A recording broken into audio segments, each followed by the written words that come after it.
वणी गडावरून परतताना 6 प्रवासी असलेली इनोव्हा गाडी 1000 फूट दरीत कोसळली. त्या दुर्घटनेत 5 जणांचा मृत्यू झाल्याची प्राथमिक माहिती मिळाली आहे. महाराष्ट्राचे अर्धशक्तिपीठ आई सप्तशृंगी मातेच्या दर्शन करून परत येताना 1000 फुटाच्या खाईत इनोव्हा कार पडल्याने एकाच परिवारातील लोकांचा मृत्यू ओढविल्याची दुर्दैवी घटना घडल्याने हळहळ व्यक्त होत आहे.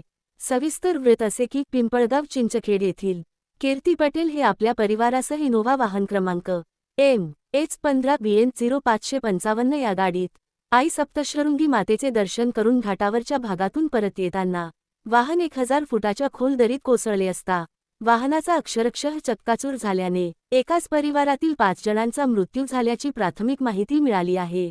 या घटनेनंतर परिसरात हळहळ व्यक्त होत आहे. पुढील तपास पोलीस प्रशासनाकडून सुरू आहे.